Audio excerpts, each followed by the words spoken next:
네, 주의 이름이 어찌 그리 아름다운지요라는 주제로 말씀을 나누도록 하겠습니다. 저는 어릴 적부터 별을 보는 것을 좀 좋아했습니다. 예전만 하더라도 제가 이제 초등학생 때부터 이 별을 보는 걸 좋아했는데 그때까지만 하더라도 별이 잘 보이는 편이었습니다. 그래서 제가 이제 그 별을 볼 때마다 정말 별이 아름답구나, 그런 생각을 했습니다. 그 반짝이는 빛남에 제가 이제 매료된 거죠. 그래서 별을 볼 때마다 진짜 너무 찬란하고 아름답다, 어떻게 저렇게 이쁠까 라는 생각을 했습니다. 제가 좀 감수성이 좀 풍부해가지고 그래서 그런 생각을 좀 했는데, 당시 어린 저에게도 이 삶의 무게가 있었습니다. 저를 힘들게 하고 여러 가지 문제들이 있었는데, 이제 그럴 때마다 제가 힘들 때마다 사실은 이게 별을 많이 봤습니다. 그래서 별을 보고 있으면 그 어린 나이에 가지고 있었던 삶의 무게를 잊을 만큼 별이 너무 아름다웠습니다. 그런데 요새는 이 별이 잘 안 보여서 좀 많이 아쉽기도 하고, 그리고 제가 사역을 하고 나서부터는 이제 좀 바쁘다 보니까 별을 보는 시간이 많이 없게 되었습니다. 그래서 감수성이 많이 죽은 것 같은데, 어쨌든 어릴 때부터 제가 자주 별을 보면서 들었던 생각이 있었습니다. 여느 때와 같이 제가 이렇게 어느 날 별을 보고 있는데 어떤 생각이 들었냐면, 저 별은 어떻게 늘 같은 자리에 있을 수 있을까? 어떻게 저 별은 떨어지지도 않고 하늘에 떠 있을 수 있을까? 그래, 항상 그 자리에 머물러 있는 별들을 보면서, 그리고 또 그 별들의 아름다운 영광들을 보면서 진짜 아름답다 라고 생각하면서 제가 들었던 생각이 뭐였냐면, 이거는 누군가 만들었겠다, 이게 저절로 생겼을 리가 없다, 이건 누군가의 설계도에 의해서 만들어진 것이 아닐까라는 생각이 어릴 때 그때 잠시 스쳐 지나갔습니다. 그래서 만약에 이게 누군가 설계해서 만든 게 맞다면 하나님이라는 존재가 정말로 있을 수도 있겠다라는 생각을 그 어린 나이에 제가 잠시 했었습니다. 제가 그때는 하나님을 믿지 않았습니다. 저 모태신앙이 아니었기 때문에 그럼에도 하나님이란 존재를 조금 인식을 했던 것이죠. 그렇게 제가 하나님의 존재를 희미하게나마 별을 통해서 보면서 인식하기 시작했는데, 제가 이제 20살이 되는 날 이제 하나님이 저를 만나 주시고, 그때 제가 인격적으로 하나님을 만났습니다. 그리고 하나님을 만나고 난 이후에 저는 확실하게 깨달았습니다. 어릴 때 내가 그렇게 사랑했던 그 별은 정말로 하나님이 만든 게 맞았구나. 내가 희미하게나마 하나님이란 존재가 있다면 하나님이 정말 이걸 만들었을 수도 있겠다라고 생각했던 그 생각이 진짜 맞았구나 라는 것을 제가 하나님을 만나고 나서 깨닫게 되었습니다. 그러면서 제가 이제 하나님을 만나고 난 이후에 이렇게 신앙생활을 하면서 이제 하나님의 말씀을 이렇게 보기 시작했습니다. 성경을 보기 시작했는데, 그때 제 눈에 들어왔던 성경 한 구절이 있었습니다. 로마서 1장 20절 말씀입니다. 제가 읽도록 하겠습니다.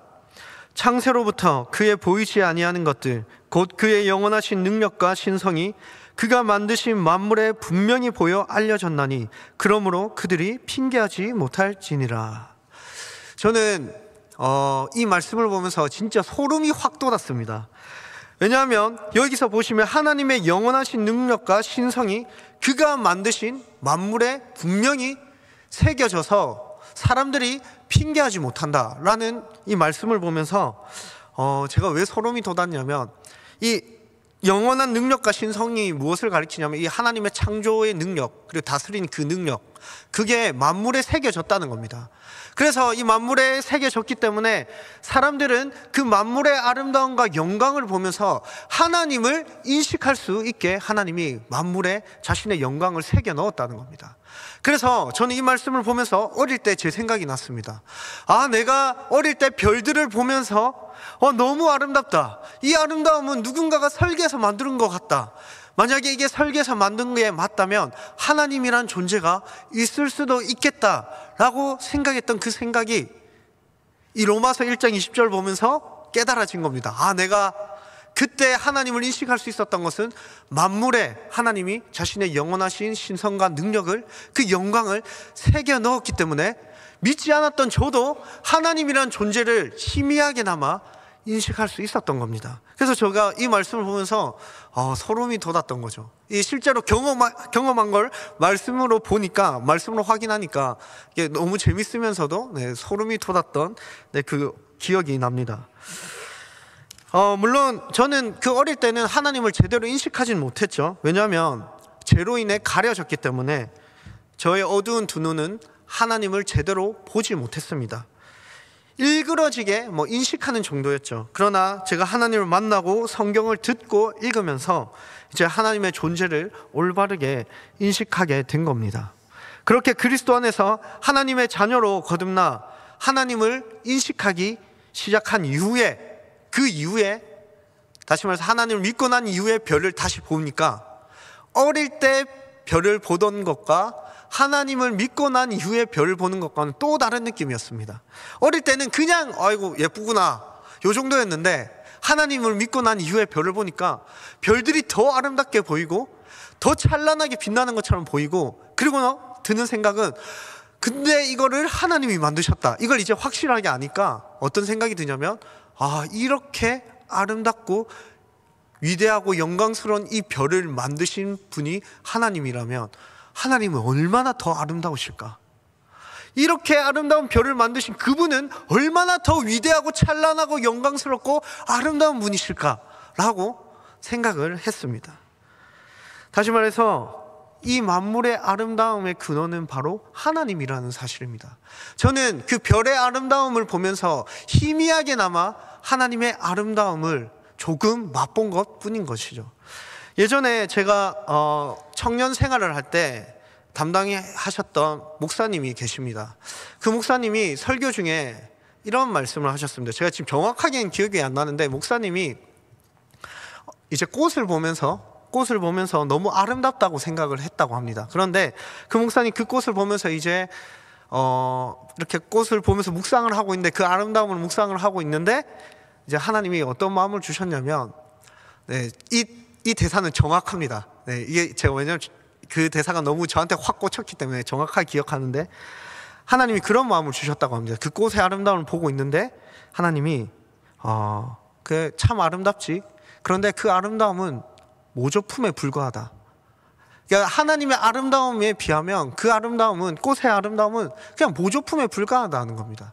그래서 그 목사님이 이렇게 말씀하셨습니다. 보았느냐 나의 모조품들을. 하나님이 그런 마음을 주셨다고 하더라고요. 그래서 제가 그 말을 듣는데 저도 어릴 때 생각이 나는 겁니다. 그러면서 내가 별을 보면서 느꼈던 그 아름다움은 하나님의 아름다움에 비하면 이건 그림자에 불과하구나, 모조품에 불과하구나.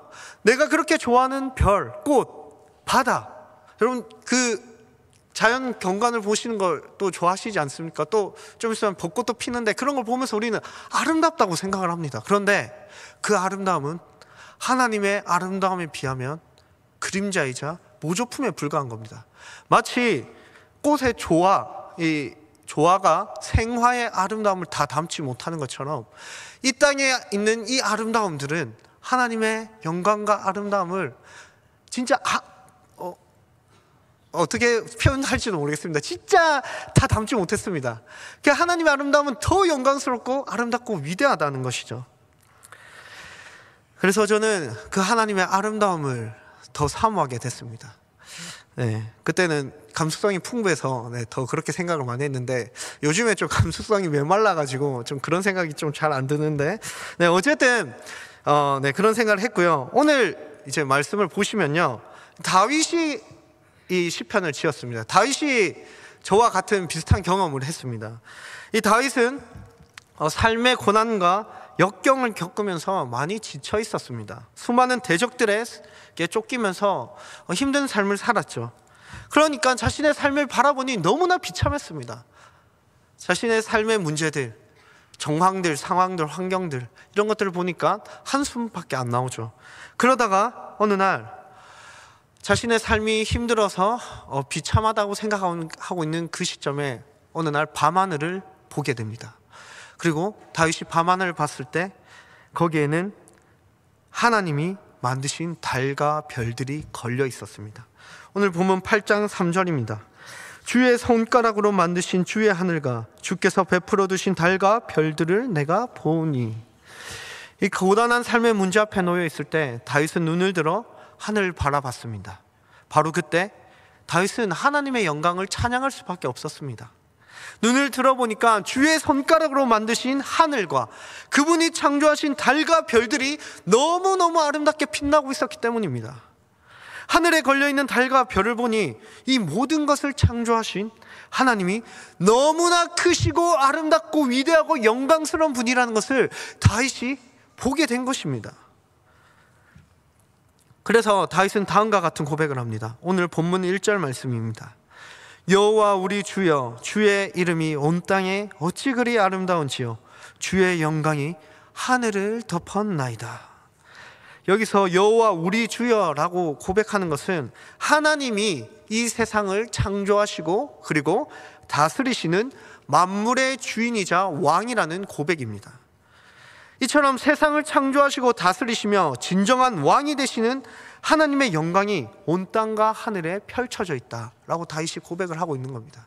다윗은 이 달과 별을 보면서 어릴 때 저와 마찬가지로 하나님의 영광을 보고 있었던 겁니다. 그러니까 그 하나님의 영광을 찬양하지 않을 수 없었던 겁니다. 삶이 고단하고 힘들지만 그럼에도 하나님의 영광과 위대함과 아름다움은 이 다윗의 삶에 위로와 소망을 주었던 것이죠. 이것이 다윗이 바라본 하나님의 영광의 아름다움이었습니다. 그리고 다윗이 바라본 또 다른 아름다움이 있었습니다. 이 다윗이 하나님의 창조 세계를 바라보며 즐거워하다가 이제 시선을 돌이킵니다. 하늘을 바라보면서 그 달과 별들을 보다가 이제 시선을 돌이켜 무엇을 보냐면 자기를 봅니다. 다윗 자신을 봅니다. 자, 우리 본문 4절을 함께 읽겠습니다. 사람이 무엇이기에 주께서 그를 생각하시며 인자가 무엇이기에 주께서 그를 돌보시나이까. 다윗이 하늘 위에 걸려있는 찬란하게 반짝이는 별들과 달을 보니 세상은 너무나 거대하고 광대하다고 생각을 했습니다. 그리고 그것을 창조하신 하나님은 더욱 강대하시며 위대하신 분이라는 사실을 깨달았습니다. 그렇게 다윗이 거대한 세상과 위대하신 하나님을 마주하고 난 이후에 자신을 보게 됩니다.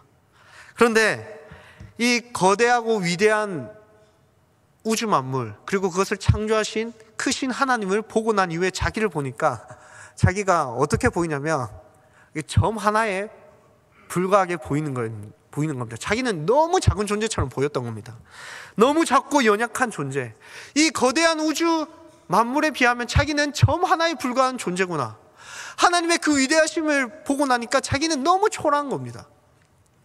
그런데 다윗이 더 놀라운 것을 깨닫습니다.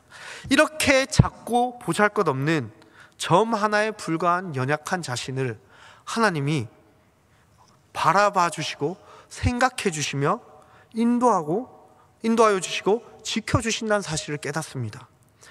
하나님은 어떤 분이십니까? 온 우주 만물을 창조하고 다스리는 분이십니다. 진정한 통치자이자 왕이 되시는 분이십니다. 그런데 그런 그분이, 그런 위대하고 거대한 분이 점 하나에 불과한 다윗을 아끼시고 바라봐 주시고 생각해 주신다는 겁니다. 4절 앞부분을 보시면 다윗이 이렇게 고백하죠. 사람이 무엇이기에 주께서 그를 생각하시며. 여기서 이 사람이라는 단어는 다윗 자신을 포함한 이 연약한 인간을 가리킬 때 사용하는 단어입니다. 히브리어로 에노시라는 단어인데 이 단어의 의미는 이제 결국 수명을 다해 죽게 되는 이 연약한 인간의 특징을 담고 있는 단어입니다. 그래서 이 인간의 연약함을 나타낼 때 에노시라는 단어를 사용하는데 지금 다윗이 그 단어를 사용하면서 나는 이렇게 작고 보잘것없이 연약한 존재인데 그런 존재인데 주께서 그를 생각하신다는 겁니다. 우리를 생각해 주신다는 겁니다. 여기서 하나님이 생각해 주신다라는 것은 어떤 의미냐면 단순히 그냥 네가 석광이구나 라고 이렇게 생각하시는 게 아니라 이 사랑하는 사람을 위해 계획을 짜고 어떻게 사랑할지를 생각하는 것을 의미합니다. 다시 말해서 예를 들어 제가 뭐 사랑하는 사람이 있다고 칩시다. 그럼 제가 그 사랑하는 사람을 위해서 좋은 것을 주고 싶습니다. 그러면 어떻게 할까요? 그 사랑하는 사람을 계속해서 생각하고 묵상하면서 내가 어떻게 이 사랑하는 사람을 행복하게 해줄까? 어떻게 깜짝 이벤트를 해줄까? 어떻게 내 사랑을 고백할까? 어떻게 내가 이 사랑하는 사람과 함께 교제를 나누며 즐겁고 행복할 수 있을까? 라고 생각하듯이 하나님은 우리를 볼 때 그렇게 생각하신다는 겁니다. 하나님이 우리를 향한 신실한 계획을 가지시고 우리를 어떻게 돌보시고 인도하실지 그것을 하나님이 생각하시며 바라보아 주신다는 겁니다. 그래서 하나님은 우리를 그렇게 생각하시면서 우리를 구원해 주시고 그리고 구원받은 백성답게 살아갈 수 있도록 만들어 가시고 거룩한 백성답게 살아가도록 내가 어떻게 지키고 보호하고 인도할까? 어떻게 나의 약속을 성취하게 할까? 그것을 생각을 하시는 겁니다. 자신의 백성들을 보시면서 여기서 생각한다는 것이 바로 그런 의미입니다. 그래서 다윗이 고백하는 겁니다. 인자가 무엇이기에 주께서 그를 돌보시나이까? 하나님은 이렇게 우리를 생각하시고 돌봐주신다는 겁니다. 다윗은 자기는 너무나 작고 연약하고 초라하고 보잘것없는 존재인데 그런데 그런 존재를 생각하시고 돌봐주신다니 이건 너무나 놀라웠던 겁니다. 그래서 다윗이 거기서 위로를 얻었던 겁니다. 나는 이렇게 작고 초라하고 연약하지만 보잘것없는 존재지만 하나님은 나를 그렇게 생각하지 않는구나.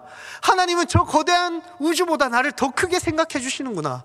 나를 하나님의 자녀로 삼아주시고 나에게 사랑으로 베풀어 주시고 신실하게 나를 인도하시고 하나님의 계획을 나를 통해 성취하시는 그 하나님의 위대하심, 그것을 보며 다윗은 하나님을 찬양하고 경배하고 있는 것이죠.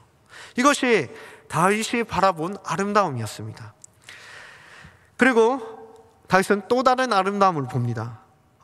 다윗이 이렇게 창조 세계와 그리고 연약한 자신을 기억하시고 돌보시는 하나님의 아름다움을 보다가 또 다른 아름다움을 발견하죠. 오늘 5절 말씀을 함께 보겠습니다. 함께 읽겠습니다. 시작.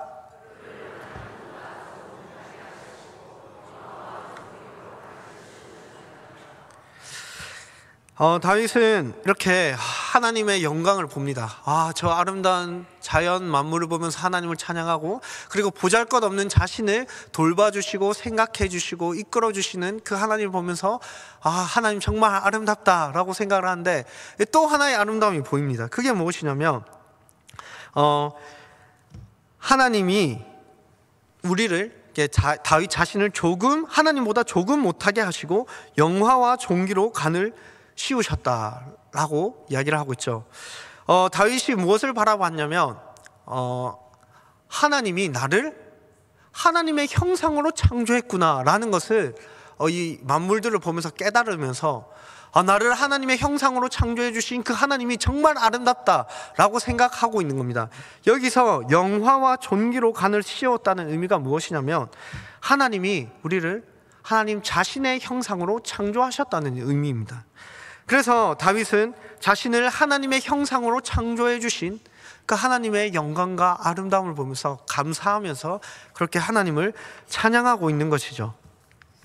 그래서 다윗뿐만 아니라 사실은 우리도 하나님이 영광과 관으로 씌우셔서 하나님의 형상으로 우리를 창조해 주셨죠. 그래서 우리도 하나님의 형상으로 창조된 피조물들입니다. 하늘에서 찬란하게 반짝이는 별들, 그리고 아름답게 피어오르는 꽃들, 에메랄드색의 푸른 바다, 그리고 파란 하늘 위에 떠다니는 구름, 그런 장엄한 자연을 보며 우리도 아름답다고 생각하지 않습니까? 하나님도 이것을 창조하시고 보시기에 좋았더라 라고 말씀하셨습니다. 보시기에 아름다웠다. 하나님도 아름답다고 그렇게 말씀하셨습니다. 그런데 하나님께서 이 우주 만물을 창조하시고 나서 자신의 형상으로 특별하게 창조한 존재가 바로 인간이었죠. 바로 우리였습니다. 그런데 하나님은 자연 만물을 보시고 보기에 좋았더라 라고 말씀을 하셨는데 자신의 형상으로 만든 인간을 보시고는 어떻게 말씀하시죠? 심히 좋았더라. 그냥 좋았더라가 아닙니다. 너무너무 아름답다. 내 걸작품이다. 이것은 하나님이 그렇게 말씀을 하시는 겁니다. 그래서 다윗은 그걸 보면서 놀라워하는 겁니다. 와, 자기는 보잘것없다고 생각했는데 나는 하나님의 형상이구나, 하나님의 걸작품이구나. 내가 저 달과 하늘에 있는 그 별들을 보면서 아름답다고 생각을 했는데 그것보다 더 아름다운 존재가 바로 나구나. 내가 이렇게 영광스러운 존재구나 라고 다윗이 생각하면서 하나님을 찬양하고 있는 것입니다. 하나님의 형상으로 창조되었다는 것은 어떤 의미냐면 하나님을 닮은 존재로 만들어졌다는 의미입니다. 여기서 하나님을 닮은 존재로 만들어졌다 했을 때 하나님의 외모를 닮은 존재로 만들어졌다, 그런 의미가 아니라 하나님의 그 속성, 하나님의 그 성품을 닮은 존재로 만들었다는 의미죠. 그래서 우리가 잘 알다시피 하나님은 지정의를 가지고 계시죠. 그것과 마찬가지로 우리도 하나님의 형상으로 창조된 자로서 지성, 감정, 의지를 가지고 있다는 의미입니다. 하나님의 형상으로 창조되었다는 것은 그런 의미가 있죠. 그런데 하나님의 형상이라고 할 때 이런 의미들이 포함이 되지만 그보다 더 큰 의미가 있습니다.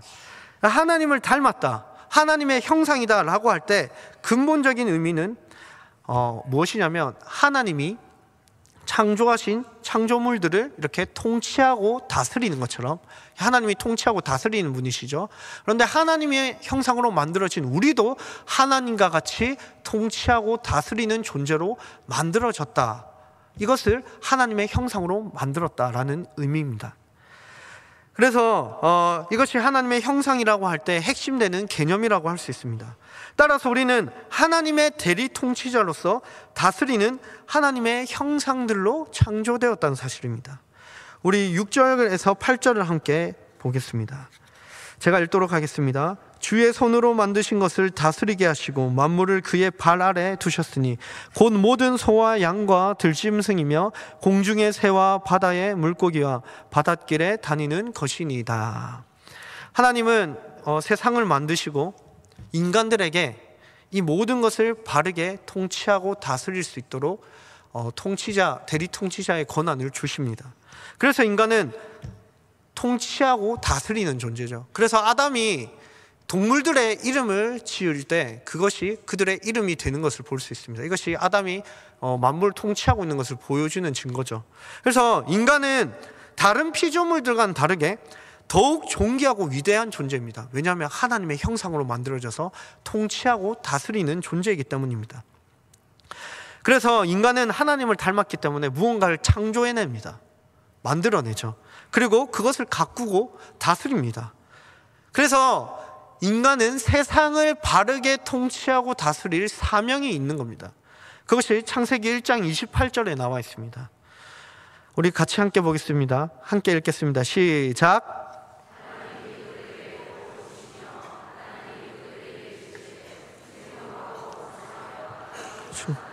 땅을 정복하라. 바다의 물고기와 하늘의 새와 땅에 움직이는 모든 생물을 다스리라 하시니라. 아멘. 자, 하나님이 지금 아담과 하와를 창조하시고 생육하고 번성하여 땅에 충만하여 정복하라고 말씀하십니다. 그리고 뭐라고 말씀하십니까? 모든 생물을 다스리라 라고 말씀하시죠. 이처럼 아담과 하와는 하나님의 대리 통치자로서 이 세상을 사랑으로 다스릴 사명이 있었습니다. 그리고 아담과 하와뿐만 아니라 아담과 하와 그들의 후손들도 사랑으로 이 세상을 통치해야 되죠. 다윗도 마찬가지입니다. 다윗도 하나님의 형상으로서 세상을 바르게 통치하고 다스려야죠. 특별히 그는 왕으로서 자신의 백성들을 하나님의 사랑으로 다스리고 통치하고 인도해야만 했습니다. 그런 다윗이 이제 이걸 깨달았던 겁니다. 하나님이 나를 자신의 형상으로 창조하셔서 이렇게 나에게 다스리는 권한을 주셨구나. 내가 이 세상을, 내 나라를 사랑으로 바르게 통치하고 다스려야겠구나. 그런 생각을 하면서 하나님의 그 놀라우심, 자신을 하나님의 형상으로 창조해 주신 그 하나님의 사랑을 지금 찬양하고 경배하고 있는 겁니다. 그래서 다윗은 세 가지 아름다움을 본 거죠. 첫 번째는 자연 만물을 통하여 하나님의 영광과 아름다움을 보았고, 두 번째는 저 거대한 우주 만물에 비하면 아무것도 아닌 점에 불과한 자신을 더욱 귀하게 여겨주시고 사랑해 주시고 생각해 주시고 돌보아 주신다는 사실에 감사하면서 그 하나님의 아름다움을 보았죠. 그리고 세 번째로 본 아름다움은 진짜 이런 나를 돌봐주시고 생각해 주시는 것도 감사한데 나를 저 우주 만물보다 더 아름답게 영광스럽게 하나님의 형상으로 창조해 주셨다는 그 사실에 너무 감사하고 그 진리가 너무 아름다웠던 겁니다. 그래서 다윗이 이 세 가지 사실을 가지고 하나님의 영광과 아름다움을 높이고 경배하고 찬양하고 있었습니다. 그런데 문제가 있습니다. 여기서 끝나면 참 좋을 텐데 어떤 문제가 있냐면, 이 다윗이 바라보고 있는 이 아름다운 만물들, 그리고 자신은 그 만물들을 사랑으로 다스리고 통치해야 되는데, 그런데 다윗은 이 일에 실패하고 맙니다. 물론 거슬러 가면 아담과 하와로부터 먼저 실패했죠. 하나님이 주신 이 아름다운 피조물들을 하나님께서 주시면서 너희들이 통치하고 다스려라 라고 하면서 대리 통치자의 권한을 주셨는데, 아담과 하와가 이 만물들을 사랑으로 보살피고 다스리는 일에 실패하고 맙니다. 바로 죄가 들어와서 그 모든 아름다운 관계들을 다 깨뜨려 버렸죠. 그래서 아담과 하와도 실패했고, 그리고 그 후손들도 실패했습니다. 심지어 이런 복을 주신 위대한 하나님을 찬양하고 있는 다윗조차 이 일에 실패하고 맙니다. 다윗은 자신에게 맡겨진 그 나라 이스라엘 하나님 나라의 백성들을 사랑으로 통치하고 다스려야 했습니다. 그런데 그가 어떤 일을 벌입니까? 밧세바를 빼앗기 위해 자신에게 충성을 맹세했던 자신의 백성 우리아를 전장에 내몰아 죽게 만들었죠. 자신의 백성들을 바르게 다스려야 할 다윗이 자신의 욕망으로 자신의 백성을 죽음의 자리로 내몰아 간 것입니다. 이처럼 아담도 실패했고 하와도 실패했고 그 후손들도 실패했고 심지어 다윗조차 실패했습니다. 그리고 우리도 마찬가지입니다. 우리도 사실은 하나님의 대리 통치자로서 이 세상을, 우리 주변 사람들과의 관계를, 이 모든 만물들을 사랑으로 통치하고 다스려야 됩니다. 그런데 우리도 실패하죠. 우리의 욕망과 이기주의에 사로잡혀서 이웃을 파괴하고 옆에 사람을 시기하고 미워하고 싸우고 분내며 사람과 사람과의 관계를 파괴해버립니다. 주어진 이 자연 환경이 인간의 잘못된 욕망과 욕심으로 인해 파괴되죠. 필요 이상의 것들을 취하기 위해서 자연을 심각하게 훼손시킵니다. 우리가 그토록 아름답게 여기는 이 자연 만물들을 파괴하고 부수어버리는 행위를 하는 것이죠. 아름다워하면서도 파괴하는 것이 이게 바로 죄의 본성이라 할 수 있습니다. 이렇게 우리는 실패하고 말았습니다. 다시 말해서 통치하고 다스리는 일이 실패했다는 것은 어떤 의미냐면 하나님의 형상인 우리가 일그러졌다는 겁니다. 망가졌다는 겁니다. 하나님의 형상이 망가져버려서 그 일들을 지금 제대로 감당하지 못하고 있다는 것이죠. 따라서 우리는 실패하고 말았습니다. 그래서 우리는 이 망가진 하나님의 형상이 회복될 필요가 있습니다. 그리고 이 망가진 세상이 회복되어야 됩니다. 망가진 모든 관계가 사랑으로 다시 회복되어야 합니다. 그런데 이것은 우리의 힘으로 할 수 없는 거죠. 우리의 능력으로 도저히 안 되는 겁니다. 그래서 우리에게는 만물을 완전히 사랑으로 통치하시고 우리를 사랑으로 인도해 주실 구원자가 필요한 것이죠. 망가진 하나님의 형상을, 우리 죄로 인해 망가진 우리를 회복시켜 주실, 완성시켜 주실 구원자가 필요하다는 겁니다. 이것은 우리의 힘으로 할 수 없죠. 그 구원자만이 이 망가진 만물을 완전히 통일시키고 회복시키고 망가진 우리를 다시 하나님의 형상으로서 회복시킬 수 있는 분이 바로 구원자라는 겁니다. 그래서 오늘 다윗이 노래했던 이 시편 6절에서 8절 한번 보시면, 주의 손으로 만드신 것을 다스리게 하시고 만물을 그의 발 아래 두셨으니 곧 모든 소와 양과 들짐승이며 공중의 새와 바다의 물고기와 바닷길에 다니는 것이니이다 라고 이렇게 노래했던 이 시편은 사실은 최종적으로 만물의 통일을 이루시고 회복시키고 다스리실 누군가를 가리키고 있는 시편이라고 할 수 있습니다. 우리 히브리서 2장 5절에서 9절을 함께 보겠습니다. 제가 읽도록 하겠습니다. 하나님이 우리가 말하는 바 장차 올 세상을 천사들에게 복종하게 하심이 아니니라. 그러나 누구인가가 어디에서 증언하여 이르되 사람이 무엇이기에 주께서 그를 생각하시며 인자가 무엇이기에 주께서 그를 돌보시나이까. 그를 잠시 동안 천사보다 못하게 하시며 영광과 존귀로 관을 씌우시며 만물을 그 발 아래 복종하게 하셨느니라 하였으니 만물로 그에게 복종하게 하셨은즉 복종하지 않은 것이 하나도 없어야 하겠으나 지금 우리가 만물이 아직 그에게 복종하고 있는 것을 보지 못하고 오직 우리가 천사들보다 잠시 동안 못하게 하심을 입은 자 곧 죽음의 고난 받으심으로 말미암아 영광과 존귀로 관을 쓰신 예수를 보니 이를 행하심은 하나님의 은혜로 말미암아 모든 사람을 위하여 죽음을 맛보려 하심이라. 우리는 죄로 인해 하나님이 기뻐하시는 뜻대로 만물을 다스리는 일에 실패하였습니다. 그러나 만물을 사랑으로 창조하시고 다스리시는 통치자가 계십니다. 그분은 바로 만물의 주인이시자 하나님의 형상을 넘어서 영광과 존귀로 관을 쓰신 하나님 그 자체이신 분, 바로 우리 주 예수 그리스도입니다. 예수님은 달과 별과 해와 하늘과 구름과 바다와 꽃들의 아름다움을 창조하신 하나님이십니다. 그분은 달과 별과 바다와 태양보다 눈부시고 아름답고 찬란한 분이십니다. 만물의 아름다움은 그리스도의 완전한 아름다움의 그림자일 뿐입니다. 아름다우신 그분이 이 땅에 오신 이유는 온갖 죄로 일그러지고 망가진 우리의 더럽고 추한 모습을 아름답고 찬란한 영광스러운 모습으로 변화시키고 회복시키기 위해 이 땅에 오신 것입니다. 망가진 하나님의 형상을 회복시키셔서 하나님의 형상으로서 우리가 다시 이 사명을 감당하게 만드시기 위해 그분이 이 땅에 더럽고 추악한 모습으로 죄가 없으신 그분이 그런 모습으로 그렇게 여김을 받는 모습으로 오셨던 겁니다.